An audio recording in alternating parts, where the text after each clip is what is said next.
It started as a perfect plan. I wanted to surprise my girlfriend, Claire, with a date she'd never forget. A cozy dinner at her favorite restaurant, followed by a walk through the city's botanical garden, illuminated with fairy lights for the occasion. I had everything set, from the bouquet of roses to the tiny velvet box holding a delicate heart-shaped pendant. It was supposed to be magical.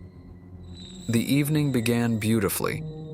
Claire's eyes lit up with each surprise, and the joy in her voice was music to my ears.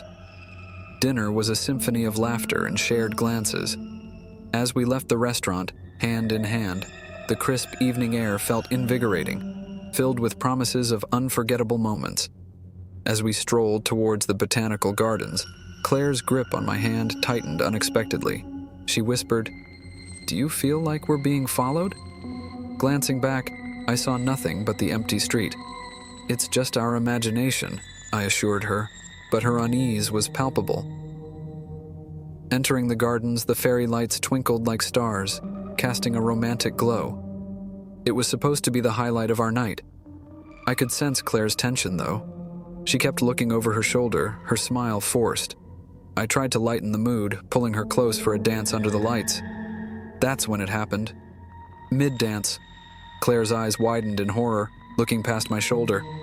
I turned to see a figure emerging from the shadows, moving towards us with an unsettlingly uneven gait. My heart raced, every instinct screaming that something was terribly wrong. "Run!" I shouted, pulling Claire with me. We dashed through the gardens, the figure relentlessly pursuing us. I could hear its ragged breathing, footsteps heavy and determined. Panic clouded my thoughts. Why was this happening? Who was this person? We reached a dead end, the figure closing in. In the dim light, I could see its face now, contorted in a grotesque, unrecognizable manner. My mind was racing, searching for a way out.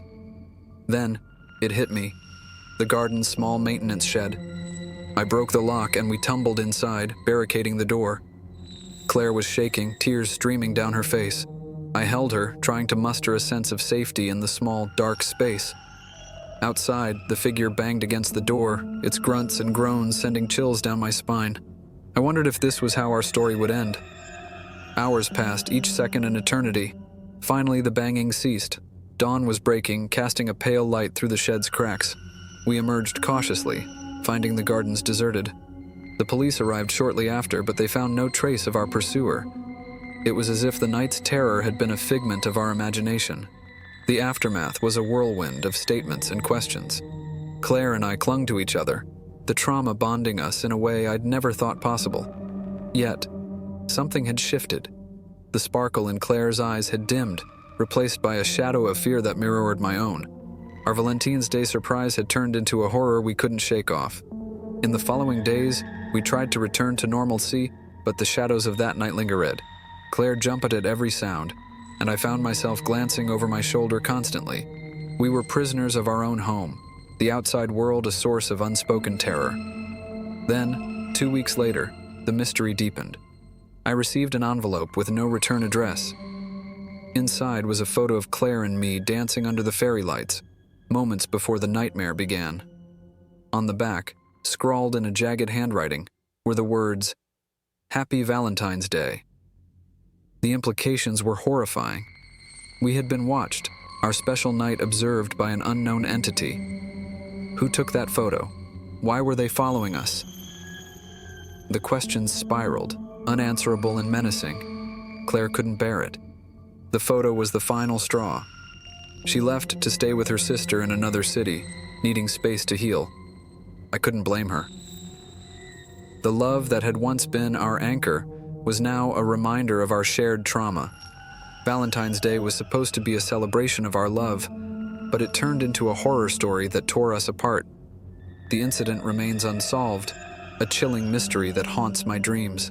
Love turned to fear, trust into paranoia, and our once perfect relationship into a memory tainted by terror. As I sit here, recounting this tale, the unopened velvet box lies on my table, a symbol of what could have been. Valentine's Day will never be the same for me. It's no longer a day of love. It's a reminder of the night when our lives changed forever. a night when love's promise was overshadowed by the darkness of an unknown terror.